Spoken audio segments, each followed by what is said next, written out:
A social worker stole multiple identities to defraud the U.S. for millions. Can you believe it? What's up, all my fellow lunatics out there?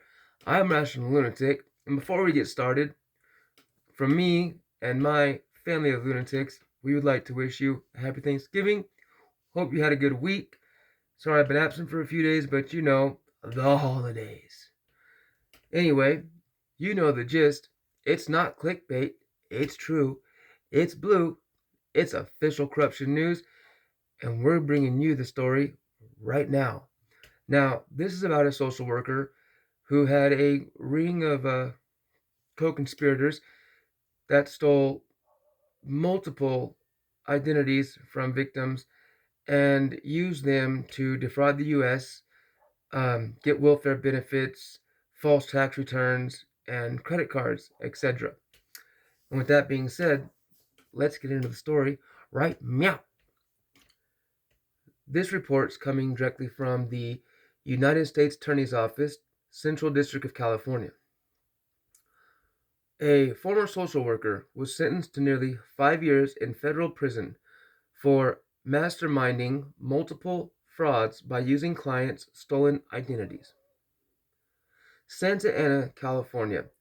A former Orange County social worker was sentenced to 57 months in federal prison for stealing the Social Security numbers and other personal identifying information, PII, from clients, then using the stolen information to fraudulently obtain tax refunds, welfare benefits, and credit cards. John Tran, who is believed to be either 57 or 61. He only worked for the government. It makes sense they wouldn't have his information correct. So Tran of Fountain Valley was sentenced by United States District Judge James V. Selna, who also ordered him to pay $1,110,288 in restitution. Tran pleaded guilty in November of 2019 to one count of conspiracy to defraud the United States with respect to claims, 3 counts of mail fraud, and 1 count of aggravated identity theft. From August 2010 to June 2019, so for damn near a decade, which is amazing how long these officials and people that work for the government get away with their crimes, because if it's not the judge I reported on that used a penis pump during trials, including a toddler's murder trial at one point, or the Pentagon official who ran a dogfighting ring for 17 years or something like that, or the old police union director, grandmother-looking lady who ordered fentanyl from other countries and distributed it across the U.S. It's just amazing how long it takes, these people to actually get busted. And if you haven't seen those stories, they're either on TikTok or YouTube. Each one's definitely on YouTube, but you can definitely find them somewhere. Just follow me, like me, and get to know me. So from 2010 to 2019, Tran and his co-conspirators used the stolen information to fraudulently obtain money from the federal government, the state of California, the county of Orange, and financial institutions. The Orange County Social Services Administration employed Tran from July of 1994 until October of 2018. So we're supposed to believe that he was employed for, over 2 decades, but he was only committing these crimes for, half that or less than half that. I find that hard to believe, but let me know what you think in the comments. Tran abused his position of public trust to steal PII belonging to agency clients as well as other individuals, many of whom were recent immigrants to the United States. Tran and his co-conspirators used the stolen PII to follow false federal and state tax returns in the names of identity theft victims, fraudulently obtaining welfare benefits, underreporting income, and falsely claiming deductions on their personal tax returns, and opening credit cards and other lines of credit in the names of the identity theft victims. Proceeds from the schemes were laundered and structured to avoid detection by law enforcement and banks. I mean, and once you see how they did this, it's just wild. I mean, the insane process of how they went about stealing so much money and resources from the United States and other companies. Tran and his accomplices filed approximately 433 tax returns using stolen PII and generated at least $973,153 in tax return payments from the United States. To further the scheme and avoid detection by the IRS, Tran provided stolen PII to tax preparers in Orange County who used it to create fraudulent forms 1099 MISC purporting to show payments made to the identity theft victims by companies, including those controlled by Tran and other co-conspirators.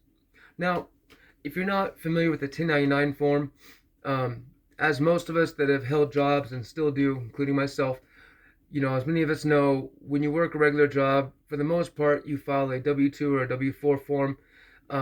That way, taxes can be deducted directly from your check, and then at the end of the year, they, add up what you made and see if you owe or if you are supposed to get money back. But with a 1099 form, it's basically like saying, almost like saying you're a contractor for that company, so you're in charge of all your income. So they give you everything, and then you have to take out what you owe at the end of the year and pay it back directly, instead of the company doing it for you. So basically, Tran and his accomplices were constructing false companies, pretending as if they hired these people and putting 1099 forms in their name so they can just take all this laundered money, put it to their companies so they can keep it.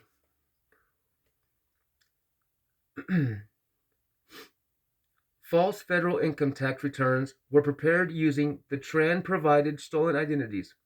Purported payments on the fraudulent forms 1099 were falsely used as income to the identity theft victims, making them appear to qualify for tax credits, including the Earned Income Tax Credit and Child Tax Credit. In turn, the purported payments to the identity theft victims were used by tax preparers' clients to offset business revenues and reduce the taxes they owed by making it appear that the identity theft victims worked for them. In exchange for the fabrication of the forms 1099, the corrupt tax preparers' clients paid them a fee. So basically, Tran had, like accountants and stuff in his pocket that were doing the taxes fraudulently and then paying them a fee, like basically coming out of, paying them a lot of money to falsify these tax forms and these company forms. And it's just amazing. It's almost like what you would think the mob would do, except it's government officials having a mob mentality.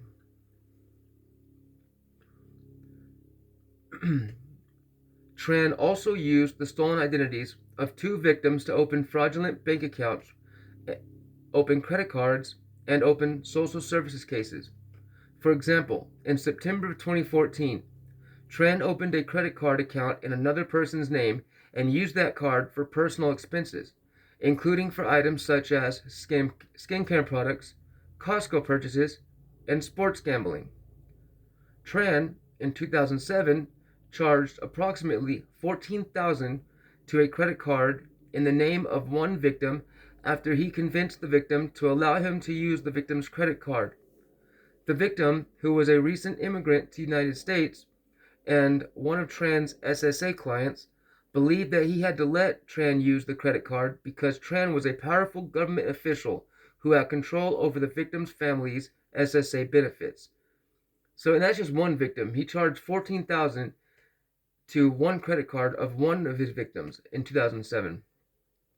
And made that victim basically that probably didn't speak very good English, wasn't from here originally, believed that Tran was a powerful government official that he, couldn't battle against. He had no He had no defense against this guy just taking his name and identity and using his credit card and stuff. I mean, it's just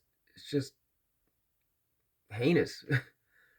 In addition to opening at least 12 fraudulent bank and credit card accounts, Tran fraudulently created and managed SSA benefits cases for family, friends, and for himself, obtaining state benefits for which he and others were not entitled. So he wasn't just doing this with co-conspirators. I mean, he was literally hooking up his friends and family with fraudulent accounts of, identities from stolen identities from victims to give to his family and friends. I mean, the cojones on this guy. In total, along with the $973,153 in fraudulently obtained tax refunds, Tran defrauded two victims out of approximately $44,604 and defrauded the Orange County Social Services Administration out of approximately $92,531. Quote, Tran abused his position of trust as a social worker to steal his clients' identities and generate fraudulent tax refunds for his personal gain, unquote. Prosecutors argued in a sentencing memorandum. Quote, not satisfied with stealing from the IRS, Tran also fraudulently obtained social services benefits for himself and others. Anton Nguyen, 54, of Fountain Valley, the owner of a Westminster-based tax preparation business, which is like an H&R Block but smaller, was sentenced last month to 41 months in prison and was ordered to pay $3,773,282 in restitution for his role in the scheme.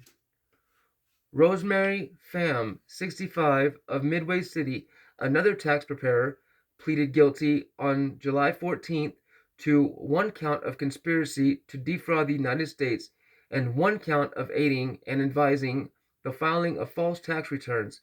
She faces up to 8 years in federal prison at her sentencing hearing.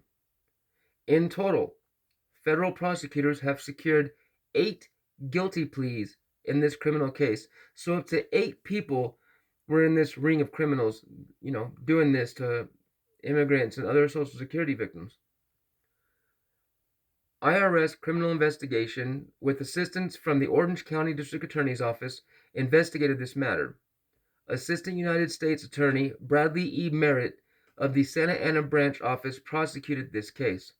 Well, hats off to Mr. Merritt, and a round of applause to you, sir, for helping bring down this ring of, California garbage, U.S. garbage, whatever you want to call it. But anyhow, don't forget hit that like and subscribe button. Like I said, if you don't know me, get to know me, because I tell the wildest stories and you don't want to miss them. And with that being said, till the next time, stay wild.